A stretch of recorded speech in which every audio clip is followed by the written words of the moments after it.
اہم خبر، supreme court نے انتخابات کیس کی سماعت غیر معینہ مدت تک ملتوی کر دی ہے۔ چیف جسٹس عمر عطا بندیال نے ریمارکس دیے کہ یہ عدالت عدلیہ کی آزادی کے قانون لاگو کرتی ہے۔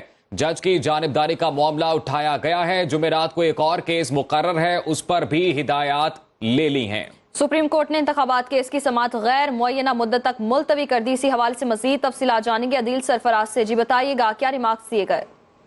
جی بالکل، آج سماعت کے آغاز پر ہی اٹارنی جنرل روسٹرم پر آئے اور انہوں نے کہا کہ میں اپنے معزز ججز کی توجہ ایک جانب مبذول کرانا چاہتا ہوں، اور ان کے چہرے پر مسکراہٹ تھی اور انہوں نے کہا کہ مجھے معلوم ہے کہ میرے جج صاحب بھی اس وقت مسکرا رہے ہیں، کیونکہ میں جس کا حوالہ دے رہا ہوں وہ ایک نیا قانون ہے، supreme court review and assessment act, جو کہ اب باقاعدہ طور پر نوٹیفائی ہو چکا ہے اور صدر مملکت نے بھی اس پر اسینڈ کر دیا ہے۔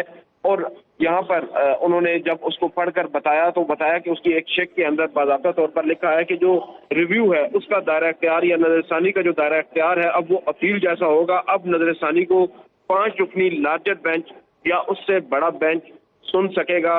اور یہاں پر پھر چیف جسٹس آف پاکستان نے اس پر کہا کہ بالکل یہ اب اگر قانون بن چکا ہے تو اس کا اطلاق ہم پر بھی ہوتا ہے، اور عدالت نے اب یہ کہا ہے کہ ہم اس کو مزید آگے نہیں سن سکتے۔ اس معاملے کے اوپر ہم اس سماعت کو غیر معینہ مدت تک اس وجہ سے ملتوی کر رہے ہیں، اس کی تاریخ جو ہے وہ بعد میں اس کا تعین کیا جائے گا۔ اسی دوران چیف جسٹس آف پاکستان نے supreme court practice and procedure act کا بھی حوالہ دیا اور بتایا کہ وہ کیس بھی سماعت کے لیے مقرر ہے جمعرات کے روز۔ اس کیس میں بھی آپ لوگ آئیں اور ہم اس میں بھی آپ سے مزید آپ کی جو معاونت ہوگی ہمیں درکار ہوگی۔ انہوں نے اٹارنی جنرل سے کہا اور انہوں نے یہاں پر ایک بات کہی، انہوں نے کہا کہ یہ جو عدالت ہے یہ fundamental rule of independence of judiciary پر جو ہے وہ تکیہ کرتی ہے، اور ہم 184(3) کی جو جوڈسٹکشن ہے اس کو بھی سمجھتے ہیں۔ اب اس کے اندر یہ بھی ضروری ہے۔ یہ بتائیے گا کہ 2 اہم سوالات ہیں اس سماعت سے متعلق۔ نمبر 1 کہ سماعت غیر معینہ مدت کے لیے ملتوی ہوئی ہے تو اب انتخابات کا معاملہ مزید کھٹائی میں پڑتا نظر آتا ہے، اور دوسرا یہ کہ کیا اب 5 رکنی لارجر بینچ تشکیل دیا جائے گا جو ریویو پٹیشن پر سماعت کرے گا؟